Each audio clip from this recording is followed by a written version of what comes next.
a dead man's trigger is basically when you set up a condition where if something happens to you, there is such a cache of information that nobody has seen yet that would hit the media and hit the internet that you're better off alive. I was advised in early 1990s to create this dead man trigger, where if something were to happen to me or my team, my senior team, there would be information and documents and other materials that would be released from multiple sites and for people who are plugged in to media and media companies and what have you, and it would be very hard to stop it. Now the reason for that is not that I'm trying to be so aggressive, is that you have to have a countermeasure to the threats.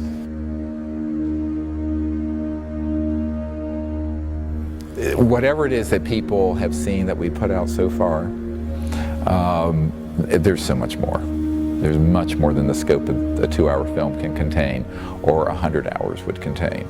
And some of it is information, documents, names, places, people.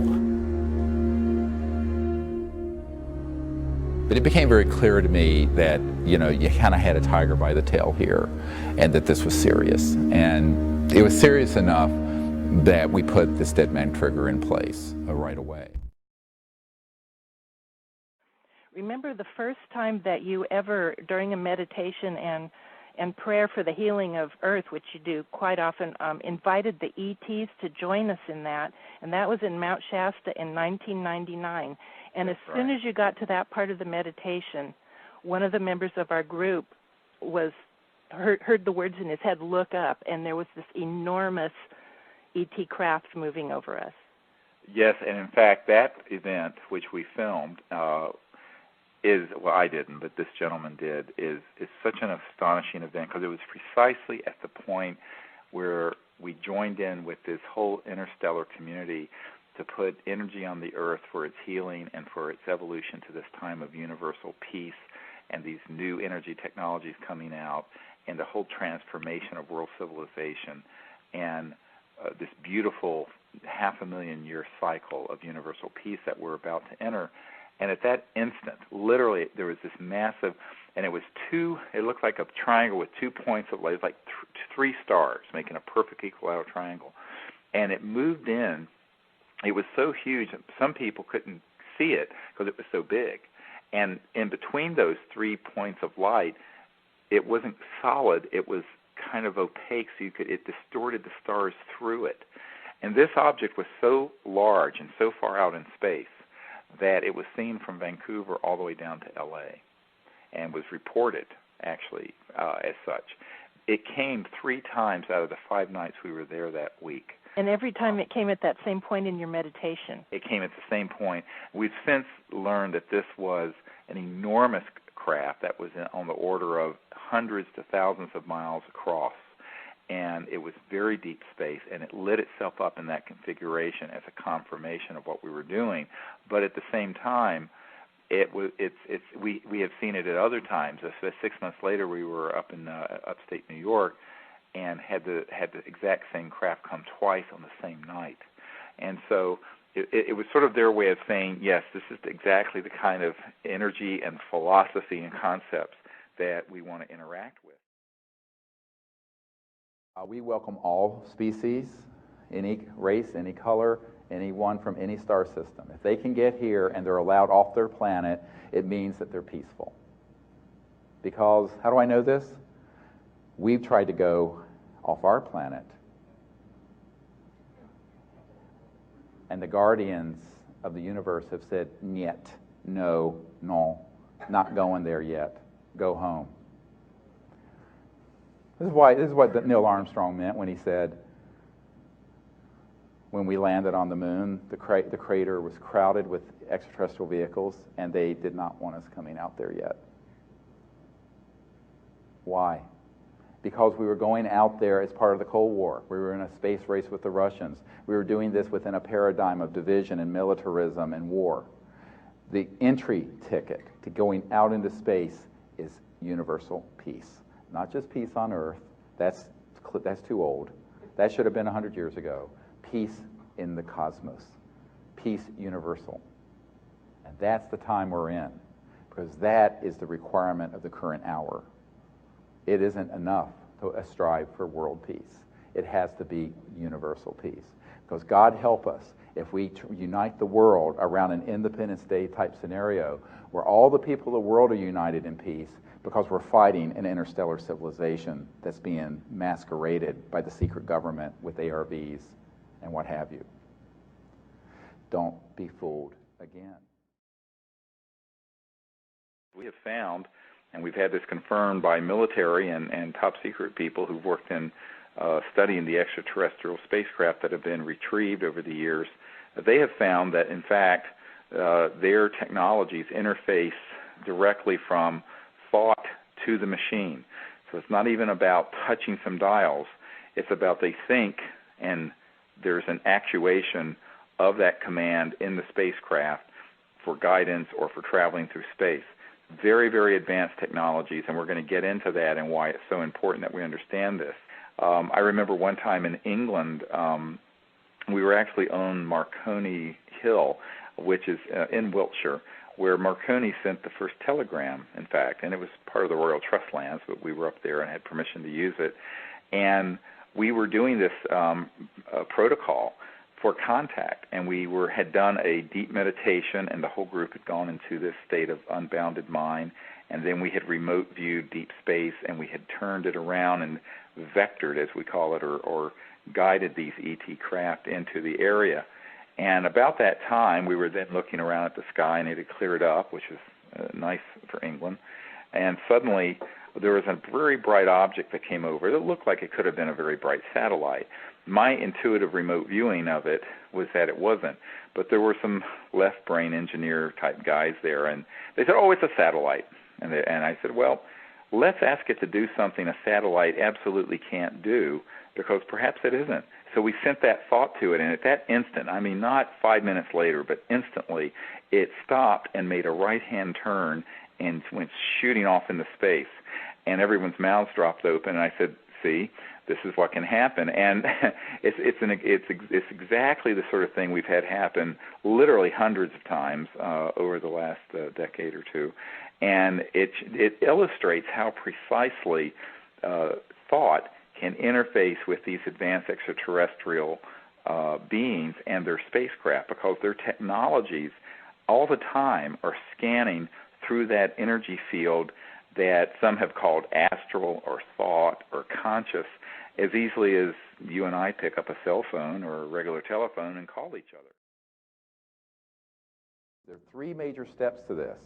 First, going into unbounded mind and the state of the samadhi, the relaxed state of mind. Secondly, to then actively remote view the presence and location of the extraterrestrial vehicles.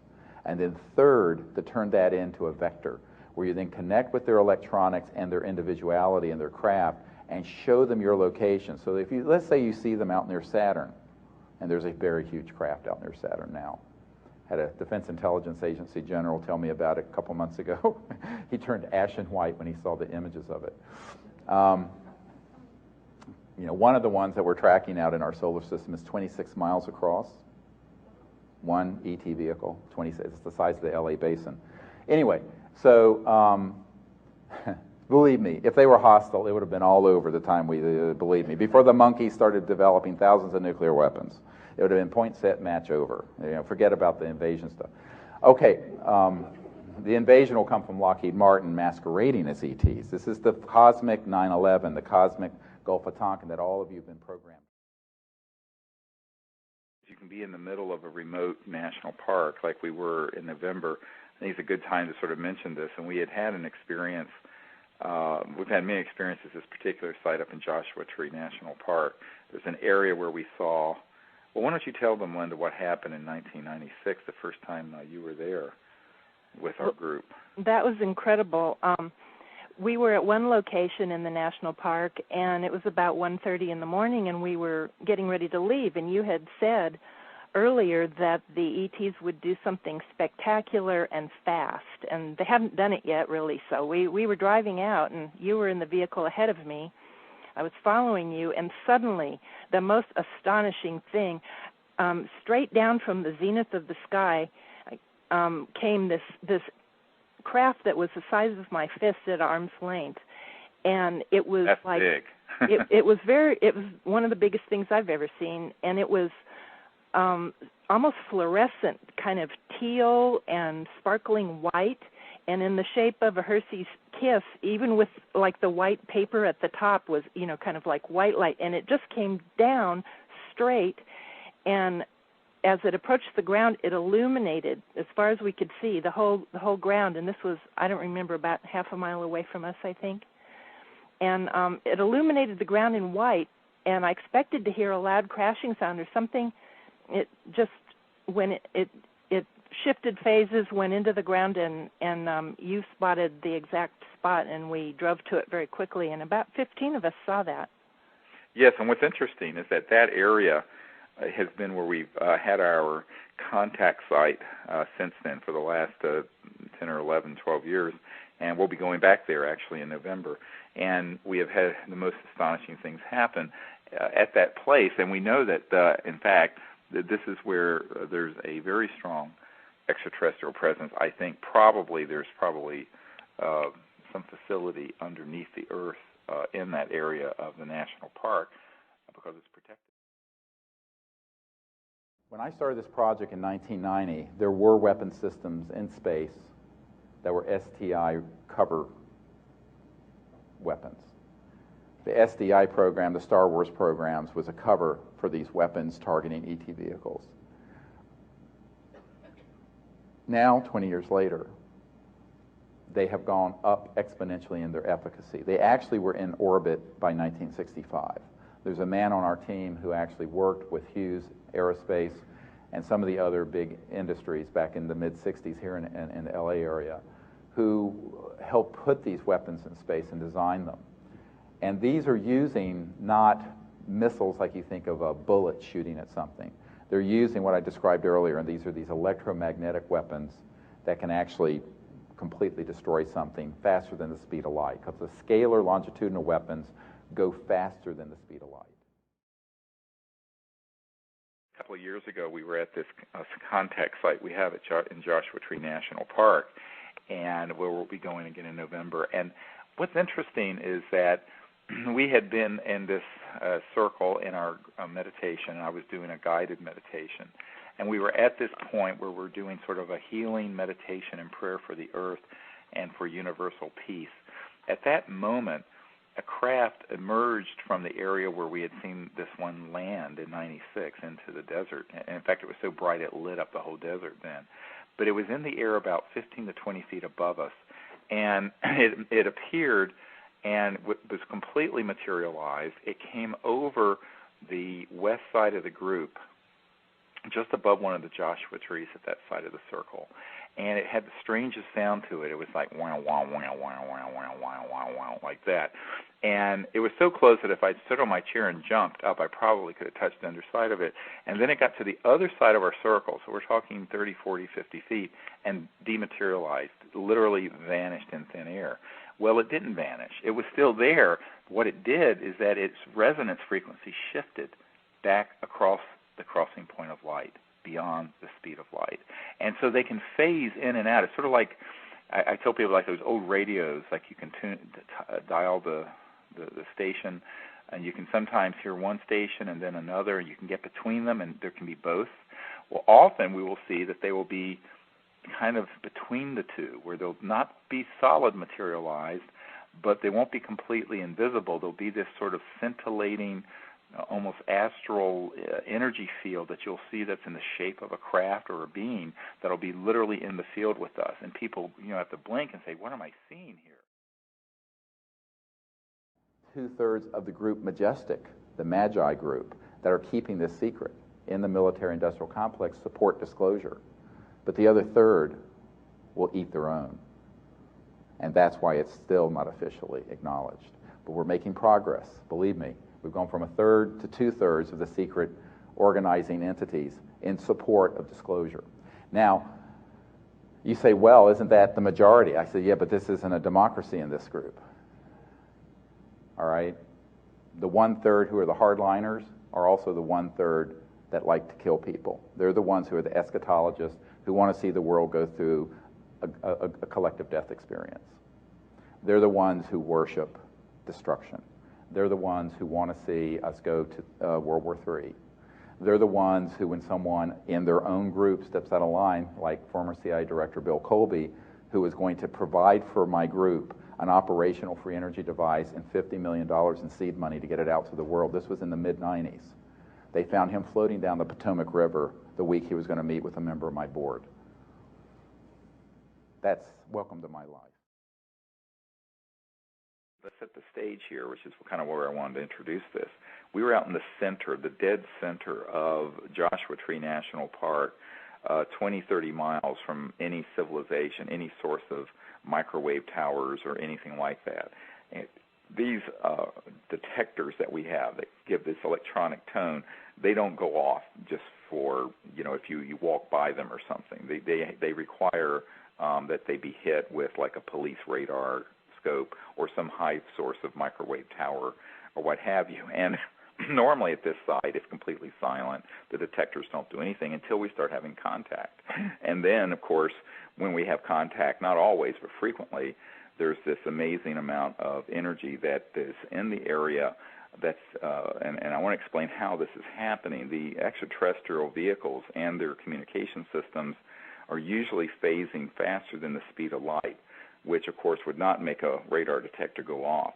But they can step it down to where it's then moving against the linear space-time continuum and begins to hit the electromagnetic field.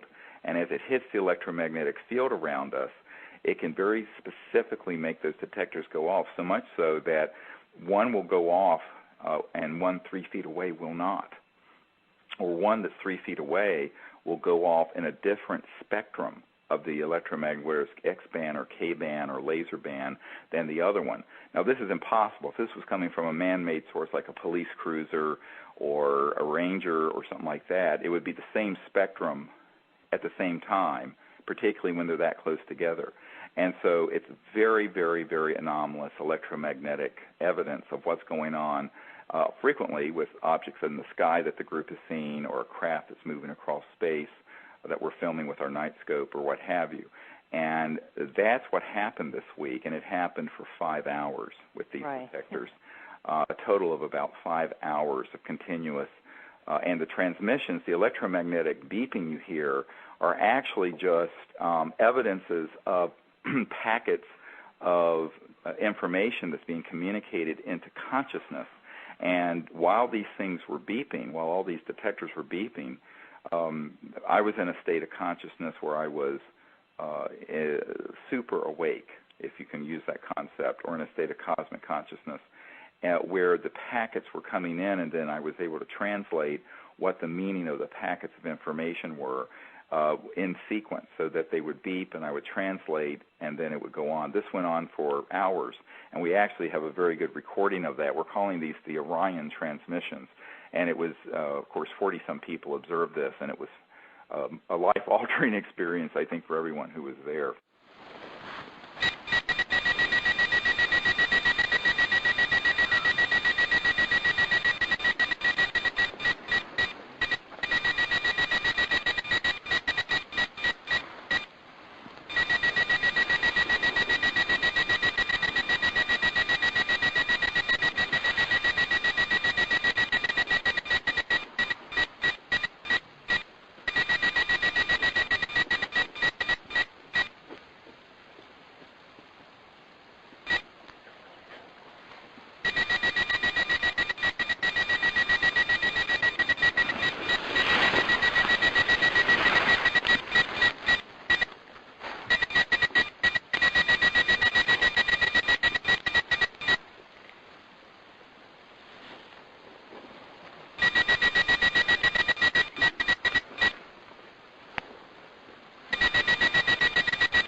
we are being visited by multiple interplanetary civilizations. They work together.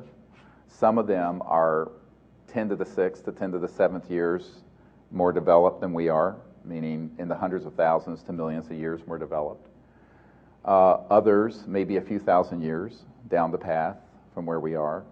None of them are hostile. They are all, however, concerned with our hostility. So I'm going to put up a great big cosmic mirror, and it's like the man in the mirror thing. And imagine that you've been observing Homo sapiens develop over the last few thousand years from tribal to nation state to big nations. And you've seen conflict go from clubs and spears to thermonuclear weapons. And in the classified projects, the scalar weapons. Everybody saw the spiral over Norway? That was a scalar weapon, man-made. That was a shot across the bow to warn President Obama to stay away from the subject, because we had just put together the briefing for him. I remember being at Colonel Corso, the man who wrote The Day After Roswell, and at his home back some years ago, and there was a whole lot of materials that he had there that had not been published and never, I suspect at this point, never will be. He's passed away now. But one of the things that I learned was that back in 1956, he was at White Sands in that area at where we set off the first nuclear bomb at Trinity site, and Holloman Air Force Base. And there were a lot of ET craft that were coming in because they were very concerned about us developing atomic weapons and the potential to destroy the Earth, but perhaps also us being a threat down the road to other civilizations. And we were using high-powered radar systems to attack and scramble the electronics on these ET craft once they became materialized. And that's why the one in Roswell crashed. I mean, the one in Roswell didn't just crash.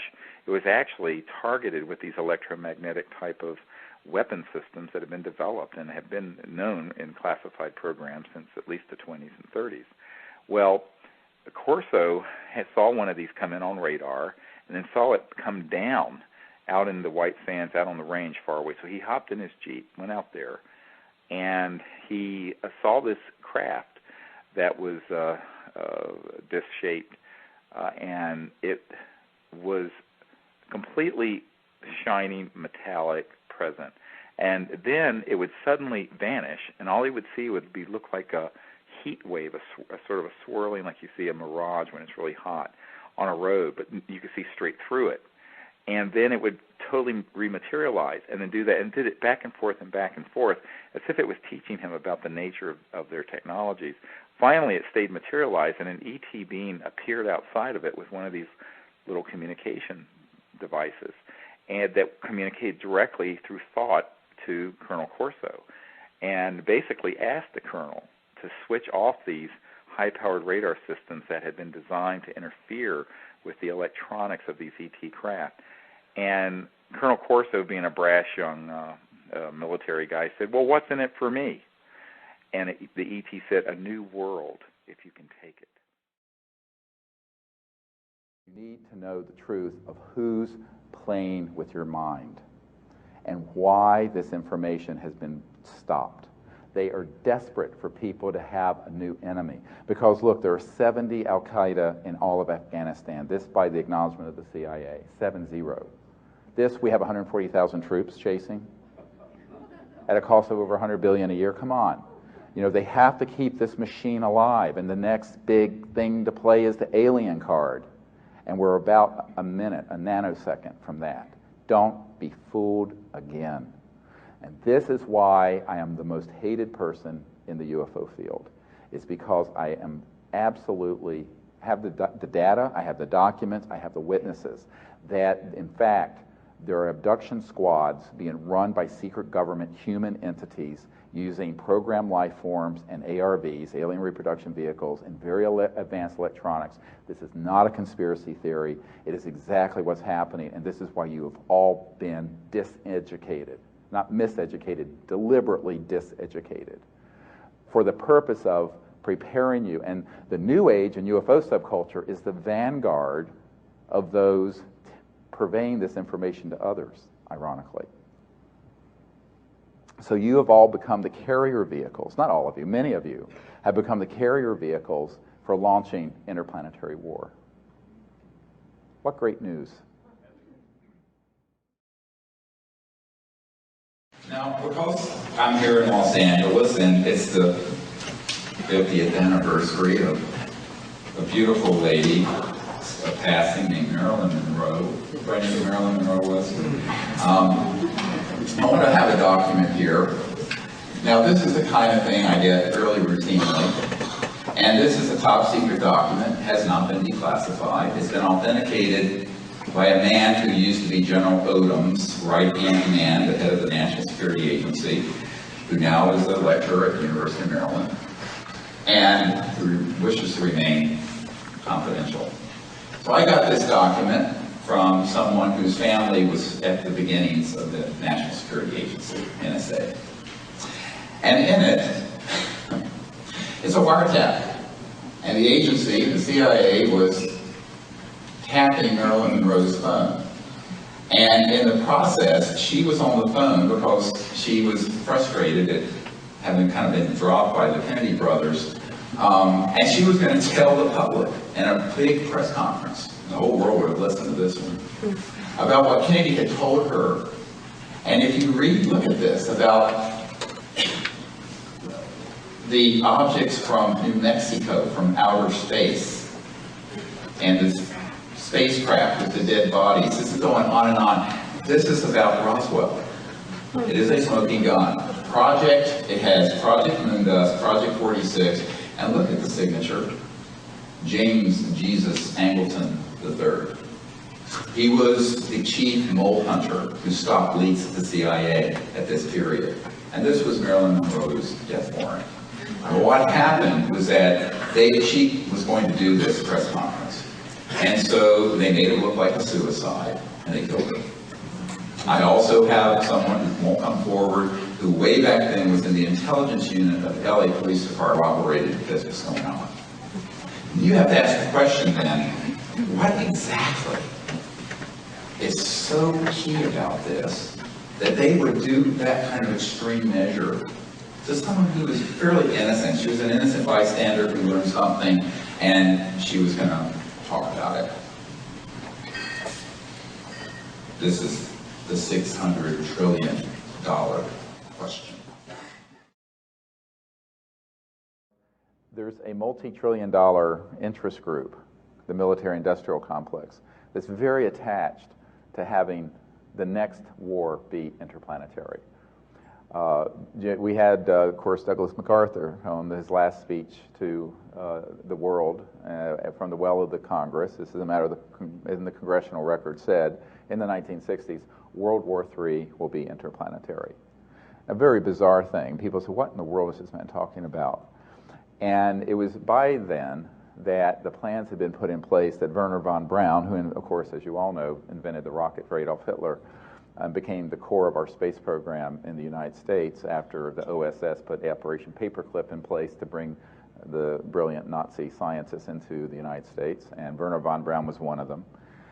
And he told his assistant for many years, Carol Rosin, who's one of our top secret disclosure project witnesses, that in fact a plan had been hatched in the 50s to hijack this subject and to put out the disinformation so that the people eventually would accept that there was an enemy in space and that they would attempt to create an interplanetary conflict.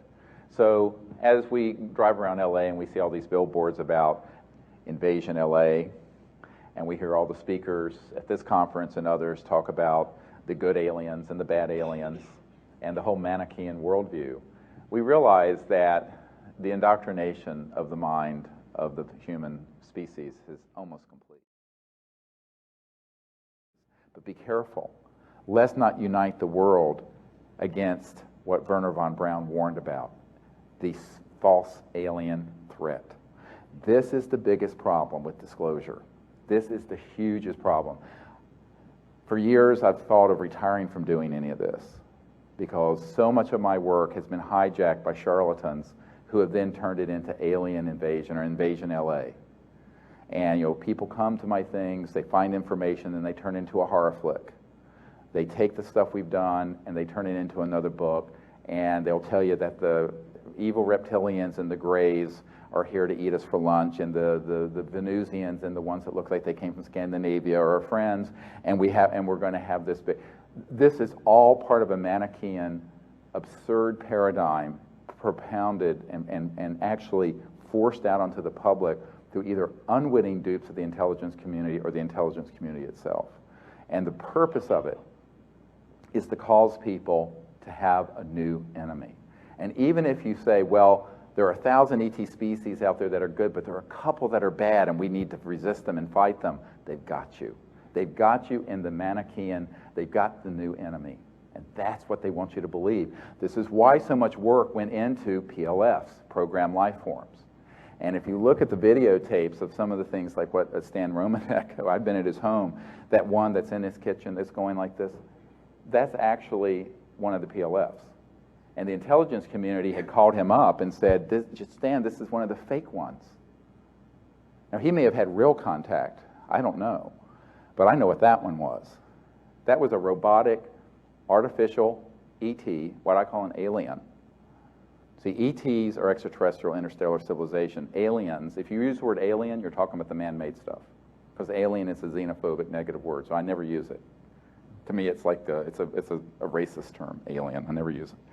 So the thing that are the aliens are the Greys and the reptilian and these other creatures that we've been manufacturing. Now, when did we start doing this? Back in the 40s and 50s.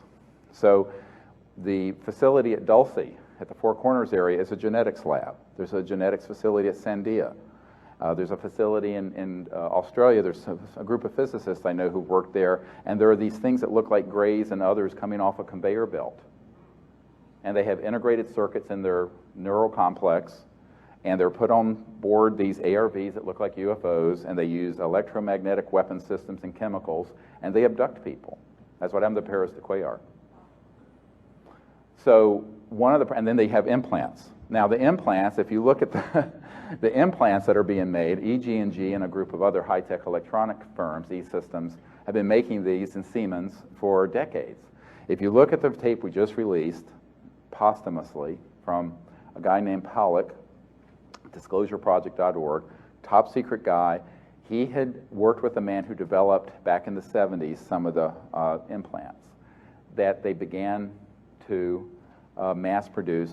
Siemens made about 2 billion of them at the time.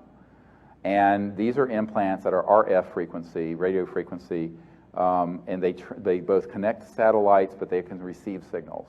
And they can affect on a scalar level of what are called psychotronic and radionic type of effects.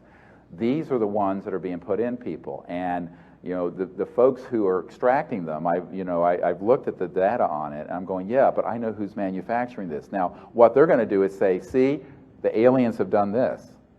So this is the cosmic 9/11 that none of you know about and that no one wants to talk about. And this is why I've been blacklisted off of George Nuri's show, because I talked about this. Coast to Coast won't let me on because I've revealed this. I had a man who was on the planning committee in 1974 for the intelligence community and the corporate aerospace world, who came to the briefings we put together for Congress in 1997. This man had sat on the committee where they had put together everything needed so that they could hoax an invasion of Earth, 100% controlled by humans, made 100% to look like alien. And he said every single world leader will be deceived by it. That was fully operational by 1974 that he knew of, and I have learned before that. This is why we have to be extremely careful, I mean extremely careful, not to buy into the xenophobia and the fear. Because I can tell you right now, the only thing we have to fear are our fellow humans on this. And the extraterrestrial civilizations, every single one of them that we've had contact with, are peaceful, understand cosmic awareness, they're transdimensional, and let's face it, if they wanted to make trouble for us, it'd be over. I want to talk about this for a moment, because everyone looks at too much science fiction and too many UFO videos and books.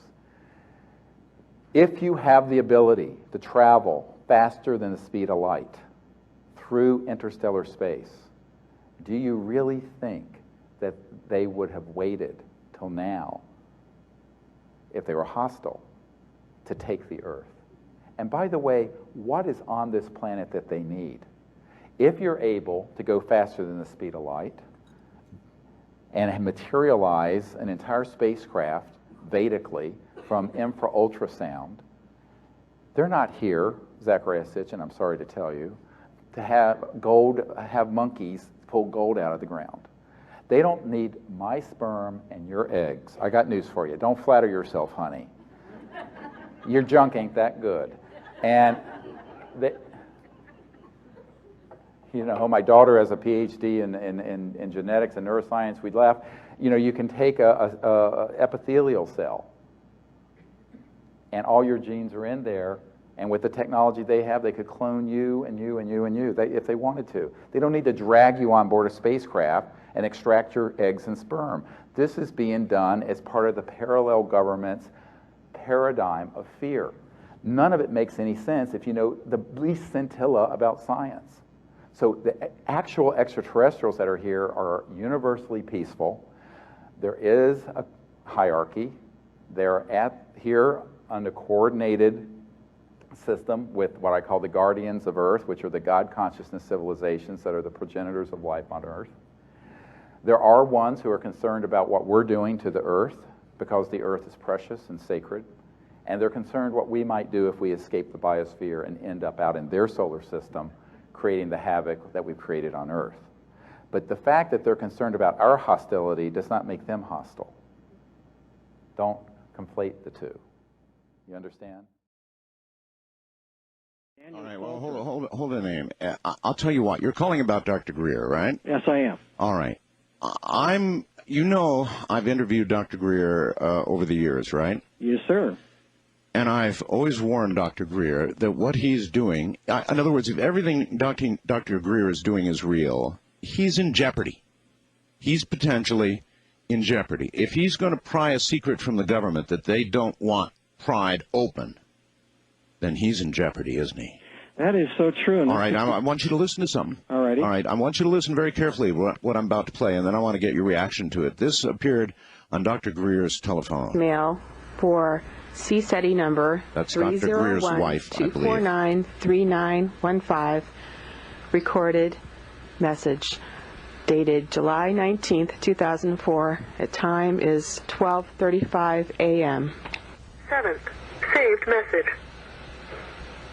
Stop prying into the government matters or dire consequences will result. Dire consequences. Listen carefully. 5 a.m. Here we go. 4 is not a valid entry. To repeat this message. And here it comes. Stop prying into the government matters or dire consequences will result. All right, there you've got it. Stop prying into government matters or dire consequences will result. If you got that on your phone, how would you feel if you were Dr. Greer?